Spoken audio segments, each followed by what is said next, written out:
بسم اللہ الرحمن الرحیم۔ ہمارا سبق چل رہا تھا وقف کا بیان، اور وقف کے بیان کے اندر ہم نے آ، وقف کی اقسام پڑھی تھی۔ وقف بالسکون پڑھ لیا تھا، اور وقف بالاسکان بھی پڑھ لیا تھا، اور وقف بالاشمام یہ بھی ہم نے پڑھ لیا تھا۔ اور اب ہم نے پڑھنا ہے وقف بالروم، ٹھیک ہے۔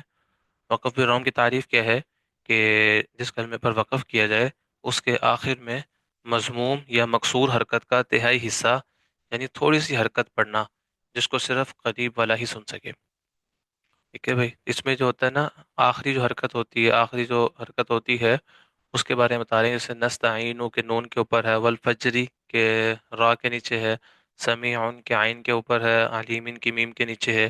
تو یہ بتا رہے ہیں کہ یہ جو حرکت ہے اس کے بارے میں بتا رہے ہیں کہ جب آپ نے اس کو پڑھنا ہو تو اس کو اگر آپ ایک تہائی حصہ پڑھیں گے، ٹھیک ہے، تو وہ وقف بالروم کہلاتا ہے۔ ٹھیک ہے، اس کو پڑھنے کا طریقہ نیچے لکھا ہوا ہے کہ اس میں کلمے کو ساکن نہیں کرنا، ایسے نہیں پڑھنا نستعین نو، ایسے نہیں پڑھنا۔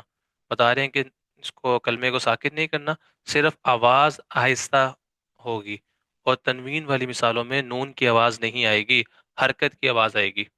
جیسے آپ اس کو پڑھنے کا طریقہ کیا ہے؟ نستعین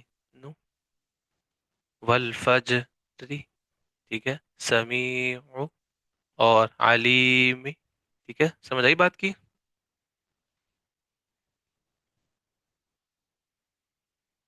استاد جی، جب یہ وقف کریں گے تو اگلی آیت پہ فوراً شروع کر دیں گے یا پھر تھوڑی دیر ٹھہریں گے وقف نہیں کی نہیں، وجہ سے؟ یہ وقف ہے، یہ وقف کی ایک صورت ہے، اس کو کہتے ہیں وقف بالروم، کہ آپ وقف ہی کرتے ہیں لیکن آخر کی جو حرکت ہے اس کو جو ہے اس کا تہائی حصہ پڑھتے ہیں۔ ٹھیک ہے، یہ وقف ہی ہے، مطلب کہ آپ یہاں وقف کریں گے اور اس کے بعد جیسے والفجر، اس کے بعد آپ کا وقف ہو گیا، اب آپ پڑھیں گے ولیال عشر۔ سمجھ آئی بات کی؟ جی استاد جی۔ یہ بات ہو رہی ہے، باقیوں کو سمجھ آئی ہے بھائی؟ جی استاد جی۔ جی، جی سر۔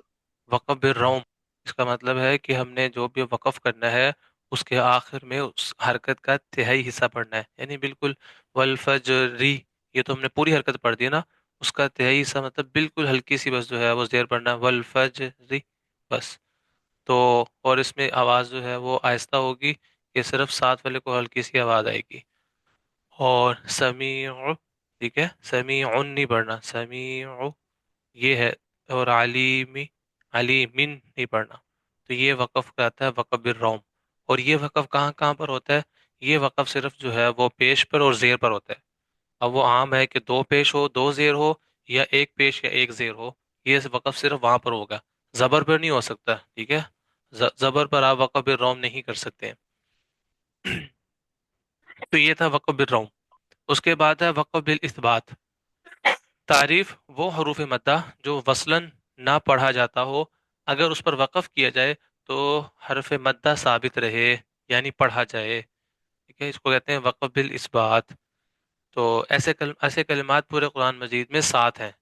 ایک ہے انا، ٹھیک ہے، جیسے ہم نے سورۃ الکافرون میں پڑھا تھا، قل یا ایھا الکافرون لا اعبد ما تعبدون ولا انتم عابدون ما اعبد ولا انا، ٹھیک ہے، ہم اس کو پڑھ کے جاتے ہیں ولا انا عابد، ہم اس کو اس طرح پڑھتے ہیں۔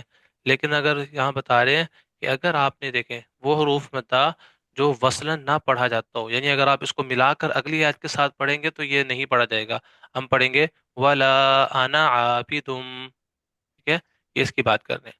تو جب وصلاً ہم اس کو جب نہیں پڑھ رہے تو اس کا ہرگز یہ مقصد نہیں ہے کہ ہم جب اس کو وقف کریں گے پھر بھی اس کو نہیں پڑھیں گے، لیکن وقف کرتے وقت ہم اس کو جو ہے وہ پڑھیں گے، ٹھیک ہے۔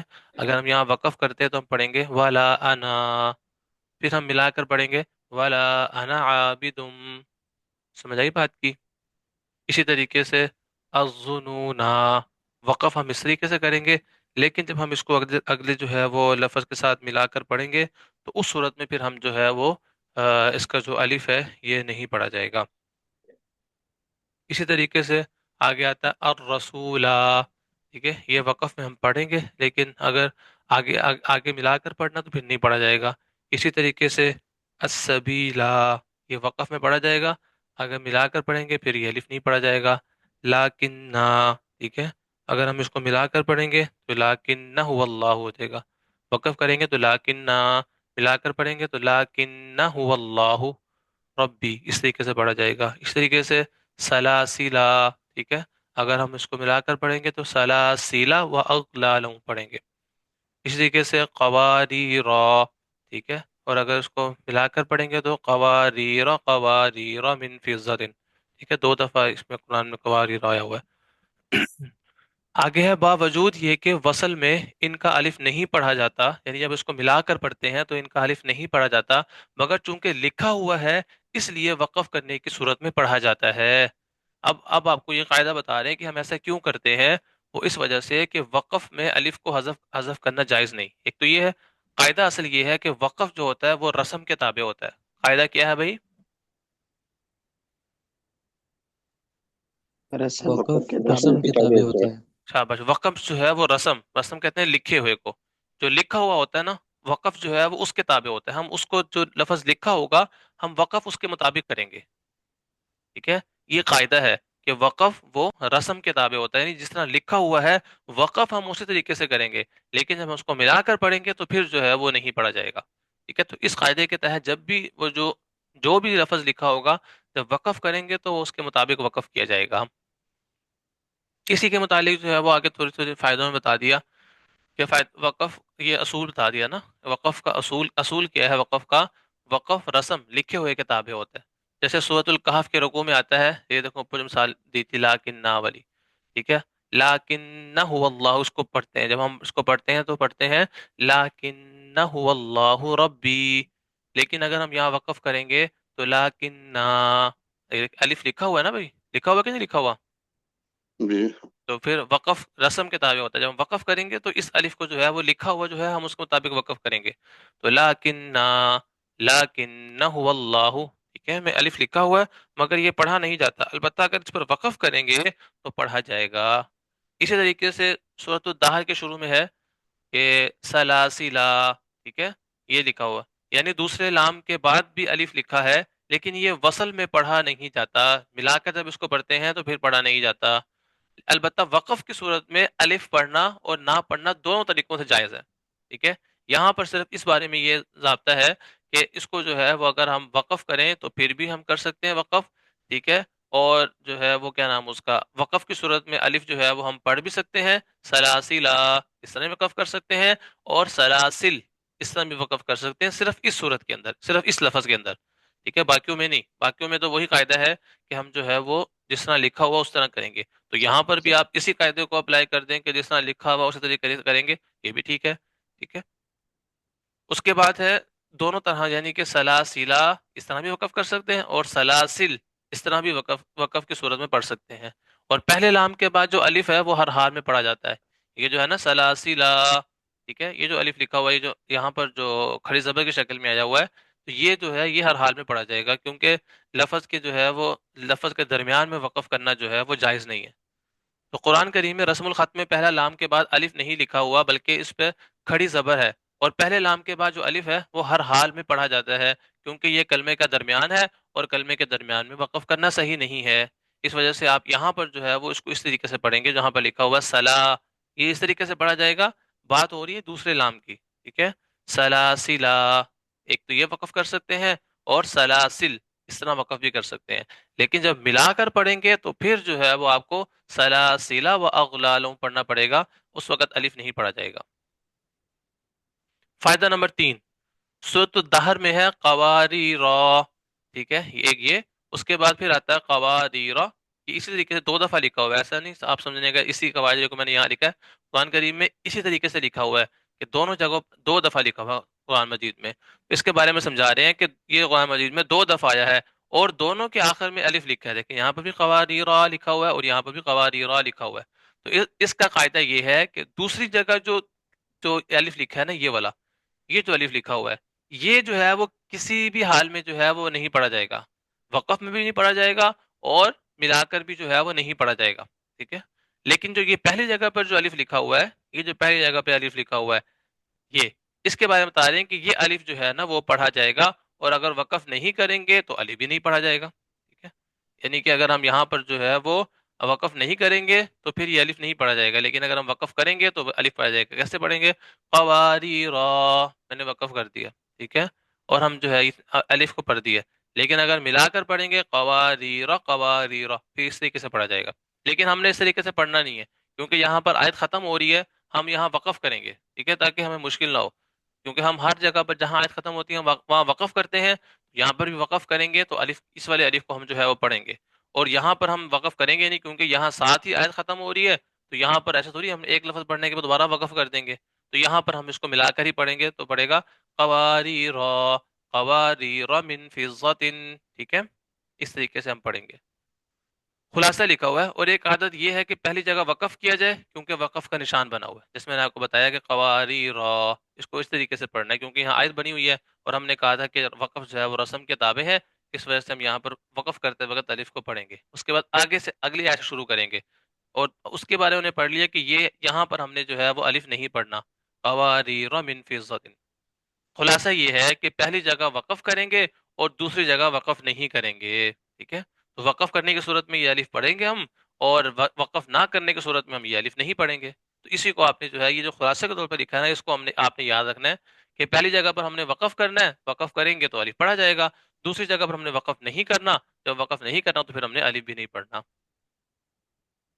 اس کے بعد فائدہ نمبر 4، وہ حروف مدہ جو اجتماع ساکنین علی غیر حدہ کی وجہ سے گر جاتے ہیں، یہ آپ کو قاعدہ صرف کا اس کو چھوڑ دیں، بس یہاں پر یہ یاد رکھیں کہ وہ اس کی ایک دوسری بس یہ یاد رکھ لیں کہ یعنی دو ساکن اکٹھے ہو جائیں، پہلا ساکن حروف مدہ ہو، یعنی دو ساکن اکٹھے ہو جائیں، پہلا ساکن حروف مدہ ہو، وہ آپ کو پتہ ہے حروف مدہ ہے الف واو یا، دو ساکن جب جمع ہو جائیں اس میں سے پہلا ساکن جو ہے وہ حروف مدہ ہو تو اس کو گرا دیتے ہیں، ٹھیک ہے، اس کو گرا دیتے ہیں، کیوں گراتے ہیں؟ وہ یہ قاعدہ لکھا ہوا ہے اجتماع ساکنہ علی غیر حدی والا، اگر اس پر وقف کیا جائے تو وہ حروف مدہ ثابت رہے گا، یعنی اس وہ واپس آ جائیں گے۔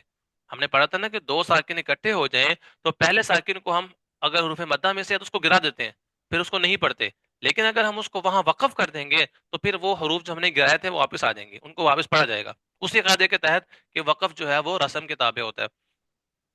جیسے یہاں پر دیکھیں قالو، یہ واو ساکن ہے، ٹھیک ہے، قالو واو ساکن ہے، واو مدہ ہے، اس سے پہلے والے حرف پر پیش ہے، تو یہ دیکھیں واو مدہ آ گیا، آگے والا حرف پھر ساکن ہے، دو ساکن جمع ہو گئے کہ نہیں ہو گئے بھائی؟ جی دو ساکن جمع ہو گئے، اور پہلا ساکن کیا ہے؟ بہت مدہ واو مدہ، حروف مدہ میں سے آ گیا، تو اب ہم کیا کریں گے جب اس کو ملا کر پڑھیں گے تو حروف مدہ کو گرا دیں گے۔ گرا دیں گے، تو کیسے پڑھیں گے؟ قال الآن، شاباش، قالوا الآن، سمجھ آئی بات کی کہ دو ساکن جمع ہو جائیں، جی اس استاد میں سے پہلا ساکن حروف مدہ ہو اس کو گرا دیتے ہیں، تو کیسے پڑھیں گے؟ قالوا الآن جئت بالحق، سمجھ آئی بات کی جی جی؟ اور اگر ہم یہاں پر اگر ہم اس کو یہاں وقف کریں گے تو وقف کرتے وقت وہ واپس آ جائے گا، پھر ہم پڑھیں گے قالو، سمجھ آئی بات کی؟ یہ وہ واپس آ جائے گا، کیونکہ وقف جو ہے وہ رسم کے لکھے ہوئے کے تابع ہے، تو قالو اس طرح وقف کیا، پھر جب ملا کر پڑھیں گے تو قالوا الآن جئت بالحق، سمجھ آئی بات کی؟ جی استاد جی۔ جی استاد چلیں جی، تو یہ ہم نے جو ہے وہ اس کے بارے میں پڑھا کہ یہ جو وقف بالاثبات، ٹھیک ہے، اس کا نام ہے وقف بالاثبات، یعنی کہ یعنی کہ جو حروف لکھے، جو لفظ لکھے ہوئے ہیں، جو حرف لکھے ہوئے ہیں، وقف کرتے وقت جو ہے وہ ثابت ہو جائیں گے، یعنی ان کو پھر پڑھا جائے گا، اور اگر ہم اس کو ملا کر پڑھیں گے تو پھر ہم اس کو نہیں پڑھیں گے، اصول کے تحت وقف رسم کے تابع ہوتا ہے۔ اس کے بعد ہے وقف بالابدال، ٹھیک ہے، بدلنا، تعریف، اگر دو زبر پر وقف کیا جائے تو وہ الف مدہ کے ساتھ بدل دیا جاتا ہے، جیسے نباتن، نباتن دو زبر آگے الف لگا ہوا ہے، اور جب ہم وقف کریں گے تو یہ وہ دیکھیں اس کو بھی ہم اسی میں دیتے ہیں کہ وقف جو ہے وہ رسم کے تابع ہوتا ہے، تو آگے الف لگا ہوا ہے تو وقف کرتے ہوئے کیسے پڑھیں گے؟ نباتا، کیسے پڑھیں گے؟ نباتا نباتا، ٹھیک ہے، وقف کرتے وقت اس کو الف مدہ سے بدل دیتے ہیں۔ اور اگر تائے مدورہ، یعنی گول تا، اس کو تائے مدورہ بھی کہتے ہیں، تائے متحرکہ بھی کہتے ہیں، گول تا بھی کہتے ہیں، تو یہ جو گول تا پر وقف کیا جائے تو وہ ہائے ساکن، ٹھیک ہے، ہا ساکن سے بدل جاتی ہے، جیسے خاشیتن، جب وقف کریں گے تو کیسے وقف کریں گے؟ آشیا خاشیہ، خاص شاباش۔ خاص اور کیا فائدہ، یہ وقف دو زبر اور تائے مدورہ میں ہوتا ہے، یعنی وقف بالابدال کہاں کہاں پر ہوتا ہے؟ دو زبر پہ ہوتا ہے، کیونکہ وہاں پر بھی ہم بدل رہے ہوتے ہیں، اور گول تا پہ ہوتا ہے کیونکہ وہاں پر بھی ہم اس کو ہاتھ سے بدلتے ہیں. تو ان دو جگہوں پر جو وقف کرتے ہیں اس وقف کو کیا کہتے ہیں؟ وقت بالابدال. وقف بالابدال. اور جہاں پر ہم جب ہم وقف کر اور جہاں پر ہم جو ہے وہ جب حرف کو ہوتا ہے ہم اس کو ملا کر جب پڑھتے ہیں تو وہ حروف مدہ نہیں پڑھے جاتے، لیکن جب ہم وقف کرتے ہیں تو ہم اس کو پڑھتے ہیں. اس وقف کا کیا نام ہوتا ہے؟ وقف بالاثبات. شاباش، وقف بالاثبات. کیونکہ یہاں ہم نے وقف کیا نا، اور ہم نے یہ الف کو جو ہے وہ ثابت کر دیا، پڑھ لیا. الظنون، یہ جو ہم نے وقف کیا یہ وقف بالاثبات کہلاتا ہے. دونوں وقفوں کی سمجھ آ گئی، وقف بالاثبات کی اور وقف بالابدال، دونوں کی سمجھ آ گئی سب کو؟ آگے سر. جی ٹھیک سر. ہے جی. شاباش. اس کے بعد آگے ہے ہمارا آخری سبق ہے، وہ بھی ہمارے پاس دو تین فائدے ہیں اس کے اندر. پہلا فائدہ یہ ہے، قرآن کریم میں ایک جگہ امالہ ہے، یعنی سورۃ ہود میں جیسے بسم اللہ مجریہا، ٹھیک ہے، اس را کو ایسا پڑھیں گے جیسا اردو زبان میں لفظ قطرے کی را کو پڑھا جاتا ہے، بس اسی کو امالہ کہتے ہیں. ٹھیک ہے بھائی، یعنی کہ یہ جو را لگی ہے اس کو را کھڑی زیر ری، اس کو جو ہے وہ یا کی طرح نہیں پڑھیں گے. ٹھیک ہے، اس کو ہم کیسے پڑھیں گے؟ جیسے ہم کہتے ہیں نا قطرے، وہاں پر اردو میں جیسے قطرے بولتے ہیں، ٹھیک ہے، اس طریقے سے اس کو پڑھا جائے گا. کیسے پڑھیں گے؟ مجریہا. جی شاباش. ٹھیک ہے، بسم اللہ، بسم اللہ مجریہا، ٹھیک ہے، ومرساہا. یہ قرآن مجید میں احناف کے نزدیک صرف قرآن مجید میں ایک جگہ ہی امالہ ہو رہا ہے. ٹھیک ہے، باقی جو روایتیں ہیں ان میں بہت جگہوں پر ہوتا ہے، لیکن روایت حفظ میں وہ صرف ایک جگہ پر ہی یہ امالہ ہوتا ہے، اور وہ قرآن مجید میں صرف یہی جگہ ہے. اس کو پڑھتے وقت بس اس کا خیال رکھنا ہے کہ اس کو مجریہا نہیں پڑھنا، بلکہ بسم اللہ مجریہا پڑھنا ہے. سمجھ آ گئی اس فائدے کی؟ ٹھیک سر. اس کے بعد ہے فائدہ نمبر 2. جب واو مشدد ہو یا پھر یا مشدد ہو تو جب اس پر وقف ہو تو اس کو ذرا سختی سے تشدید کے ساتھ پڑھیں گے تاکہ تشدید باقی رہے. ٹھیک ہے، جیسے واو کے اوپر اور یا کے اوپر جب شد آ جائے تو کیسے پڑھیں گے؟ عدو. کیسے پڑھیں گے؟ ادو. عدو. اور اسی طریقے سے علی النبی، کیسے پڑھیں گے؟ الن. النبی. شاباش. ٹھیک ہے، تاکہ وہ جو شد والا شد جو ہے وہ اپنی جو ہے وہ اس کا ہم تلفظ جو ہے وہ اس کو پڑھ سکیں، ورنہ علی النبی ہو جائے گا، پھر ایک جا جو ہے وہ ختم ہو جائے گی. اچھا جی، اس کے بعد ہے فائدہ نمبر 3. سورۃ یوسف میں آتا ہے وَلَا يَكُونَ مِنَ الصَّاغِرِينَ. اس طریقے سے سورۃ العلق میں آتا ہے لَنَسْفَعًا بِالنَّاصِيَةِ. جب وَلَا يَكُونَ اور لَنَسْفَعًا پر وقف کریں گے تو الف بڑھ جائے گا، تنوین نہیں پڑھی جائے گی. ٹھیک ہے، کیونکہ وقف رسم کے تابع ہوتا ہے. ٹھیک ہے، وَلَا يَكُونَ وقف اس طرح ہوگا، پھر پڑھیں گے وَلَا يَكُونَ مِنَ الصَّاغِرِينَ. اس طریقے سے لنسفعا بالناصیہ. ٹھیک ہے بھائی، یہ ہم نے اوپر پڑھ لیا ہوا ہے اس فائدے کو. آگے ہے فائدہ نمبر 4. 4 لفظ قرآن کریم میں ایسے ہیں کہ ان کو صاد کے ساتھ لکھا جاتا ہے، مگر اس صاد پر چھوٹا سا سین بھی لکھا جاتا ہے. ٹھیک ہے بھائی، یہ جو ہے نا سورۃ البقرہ، سورۃ الاعراف، سورۃ الغاشیہ اور سورۃ الطور، یہ 4 جو ہے وہ جگہ ایسی ہیں جہاں پر یہ صاد لکھا ہوتا ہے. ٹھیک ہے، یہاں پر واللہ یقبض ویبسط. ٹھیک ہے، یہاں پر دیکھیں صاد لکھا ہوا ہے. سورۃ الاعراف میں لکھا ہے فی الخلق بسطۃ، جبکہ یہاں پہ صاد لکھا ہوا ہے. لیکن ان کو پڑھنا کیسے ہے؟ ٹھیک ہے، ان دونوں کے اوپر سین لکھا ہوتا ہے. یہ جو دو جگہ یہاں پر سین پڑھا جاتا ہے. ٹھیک ہے، اس کو پڑھنا ہے بس واللہ یقبض ویبسط. ٹھیک ہے، ویبسط، یہاں پر اس کو سین پڑھنا ہے. اسی طریقے سے یہاں پر بھی جو صاد ہے اس کو بھی جو ہے وہ سین پڑھنا ہے. جبکہ تیسری جگہ سورۃ الغاشیہ میں جو آتا ہے بیمو سیطر، ٹھیک ہے، یہاں پر ہم نے کیا کرنا ہے، اس میں صاد کو پڑھا جاتا ہے، اس میں صاد پڑھا جائے گا. اور سورۃ طور میں جہاں پر آتا ہے ام هم المسیطرون، یہاں پر جو ہے وہ صاد بھی پڑھ سکتے ہیں اور سین بھی پڑھ سکتے ہیں. ٹھیک ہے بھائی، تو اس کا طریقہ یہ ہوتا ہے کہ یہ جو آپ نے فوائد متفرقہ پڑھے ہیں، ان کا طریقہ یہ ہوتا ہے کہ ان کو بندہ جو ہے وہ لکھ لے، اور جو ہمارے قرآن مجید پڑھنے والے ہیں اس میں ہم ہر روز تلاوت کرتے ہیں، ان جگہوں پر جو ہے وہ ہم پرچی جو ہے وہ اس پر لکھ کر رکھ دیں، تاکہ جب ہم اس کو پڑھیں تاکہ ہمیں پتہ لگے کہ یہاں پر ہم نے جو ہے وہ صاد پڑھنا ہے، یہاں پر ہم نے جو ہے وہ سین پڑھنا ہے. ٹھیک ہے، اسی طریقے سے جہاں پر بسم اللہ مجریہا آ رہا ہو وہاں پر ہم لکھ دیں کہ اس کو اس کھڑی زیر کو جو ہے وہ قطرے کی طرح پڑھنا ہے، اس کو امالہ کہتے ہیں، وہاں یہ پرچی پرچی رکھ دی جائے۔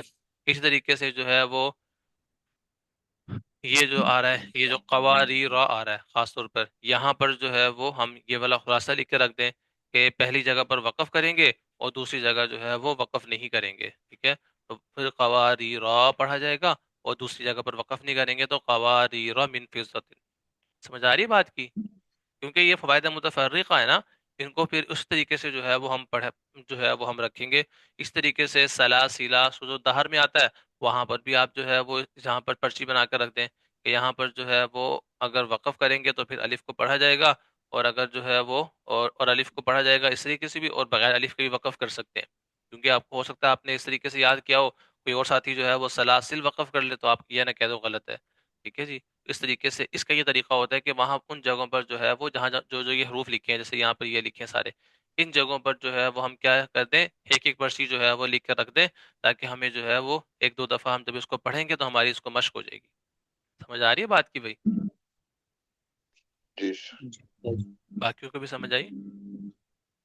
جی استاد جی۔ چلے جی شاباش، تو آپ نے جو ہے وہ اس سبق کو جو ہے وہ یاد کر لیجیے گا، یہ وقف کے متعلق اس میں کچھ بھی مشکل نہیں ہے بھائی، سارے سب اس میں وقف جو ہے وہ آسان ہے۔ ہم صرف جو ہے جو عمومی ہم پڑھتے ہیں نا، یہ تو باقی جو تفصیلی ہم پڑھ رہے ہوتے ہیں ان کے لیے ہوتا ہے، باقی ہمارے جو وقف ہیں وہ یہی ہے، وقف بالسکون اور وقف بالاسکان، یہی جو ہے وہ وقف ہوتے ہیں، یا پھر وقف بالابدال، جو قرآن مجید میں سب سے زیادہ ہم جو استعمال کرتے ہیں نا، یہ ہے وقف بالابدال اور وقف بالاثبات، کیونکہ وہاں پر جب بھی دو زبر آئیں گے تو ہمیں نباتا اس طرح ہی وقف کرنا ہوتا ہے، اور جب بھی ہا پر وقف کرتے ہیں تو پھر ہم تا پر وقف کرتے ہیں تو اس کو ہا سے بدلتے ہیں۔ اسی طریقے سے یہاں پر جو ہے وہ ہم اس کو جو ہے ہم دھیان نہیں دیتے، اور اس کو جو ہے وہ دھیان دیتے وقت ہم نے جو ہے وہ اس سے خیال رکھنا ہے کہ جو لکھا ہوا ہوگا اس کے مطابق ہم نے جو ہے وہ وقف کرنا ہے، اس کو وقف بالاثبات کہتے ہیں۔ باقی جو ہو گیا وقف بالروم ہو گیا کہ ایک تہائی پڑھنا، وقف بالاشمام ہو گیا کہ وہاں پر جو ہے وقف کرنے کے بعد صرف ہونٹوں کو گول کریں گے تو آپ کو پتہ، سامنے والے کو پتہ لگے گا کہ یہاں وقف بالاشمام ہوا ہے، تو یہ دو وقف جو ہے وہ صرف جو ہے وہ اہل قرآن جب قرات کر رہے ہوتے ہیں صرف اسی وقت جو ہے وہ اپلائی کر رہے ہوتے ہیں، تو یہ دو وقف جو ہے وہ صرف جو ہے وہ آپ کی جو ہے وہ معلومات کے حد تک تھا کہ جب آپ نے پڑھنا ہو تو اس طریقے سے ہی پڑھ لیجیے گا، لیکن یہ اسی وقت پڑھنا ہوتا ہے جب سامنے اہل علم بیٹھے ہوں اور جب آپ اہل علم کو جو ہے وہ سنا رہے ہوں، لہٰذا یہ دو وقف کی باقی جگہوں پر ضرورت نہیں ہوتی۔ ایسے نہیں ہے کہ ہم نے پڑھ لیا تو اب ہم ہر جگہ اپلائی کریں گے، تو جب کہ سامعین جو سننے والے ان کو پتہ ہی نہ ہو، ٹھیک ہے؟ ورنہ پھر وہاں سے بچہ اٹھے گا اور کہے گا قاری صاحب آپ نے غلط پڑھا، آپ پھر اس کو کہو گے یہ تجوید کا قاعدہ ہے، تو بھائی اس کو پہلے قاعدہ پڑھانا تھا، ایسے لوگوں میں تلاوت کرنی تھی جہاں پر جن کو یہ معلوم ہو، ٹھیک ہو گیا بھائی؟ تو اس وجہ سے وقف بالاشمام اور وقف بالروم تو ضرورت نہیں پڑتی ہے، باقی جو ہمارے سارے وقف ہیں وہ سارے وقف جو ہے وہ استعمال ہوتے ہیں۔ تو آپ نے باقی وقفوں کو جو ہے یہ جیسے وقف بالسکون ہو گیا، اس کا ہم نے پڑھا تھا کہ ٹھیک ہے جس کلمے پر وقف کیا جائے اس کا آخر جو ہے وہ بس جو ہے وہ پہلے سے ہی جو ہے وہ جزم ہو، وہ وقف بالسکون ہوتا ہے، اور آخر میں جو ہے وہ جزم نہ ہو، زبر زیر پیش لگی ہو لیکن وقف کر کے ہم اس کو ساکن کر دیں، وہ وقف بالاسکان کہلاتا ہے۔ وقف بالاشمام میں جو ہے وہ صرف ہونٹوں کو گول کرنا تھا، وقف بالرو میں جو ہے وہ حرکت کا آخری حرکت کا صرف تہائی حصہ پڑھنا تھا، وقف بالاثبات میں جو وقف کرتے وقت وقف جو ہے وہ رسم کتابیں ہوتا ہے، لکھے ہوئے کتابیں ہوتا ہے، تو جو لکھا ہوا ہے اس کے مطابق وقف کرنا ہے، اور وقف بالابدال کے اندر وہ دو زبر ہیں اور تا گول تا ہے، اس کے بارے میں وقف ہے۔ سمجھ آ گئی بات کی؟ اور آخری سبق جو ہے وہ بہت اہم ہے بھائی، وہ واللہ یقبض ویبسط، یہاں پر سین پڑھنی ہے، ٹھیک ہے؟ یہ جو آخری جو ہے وہ سبق ہے وہ تمام ساتھیوں کو جو ہے وہ لازمی یاد ہونا چاہیے، وہ بہت اہم سبق ہے، اس وجہ سے آخر سبق کو یہ نہ سمجھ کے چھوڑ دینا کہ ہم نے آخر میں پڑھا تو وہ ہو سکتا ہے کہ جو ہے وہ ہلکا ہو، آخر سبق لازمی سب نے یاد کرنا ہے، ٹھیک ہے بھائی؟ تو اب آپ سب نے جو ہے وہ جتنا سبق آپ نے پڑھ لیا پوری کتاب ختم ہوگی تو اب اس سبق کو جو ہے وہ دہرانا شروع کریں اور ان کو جو ہے وہ اچھے سے یاد کرنا شروع کریں۔ کل میں انشاءاللہ جو ہے وہ آپ حضرات کو اس کی جو مکمل PDF ہے وہ آپ حضرات کو گروپ میں بھیج دوں گا۔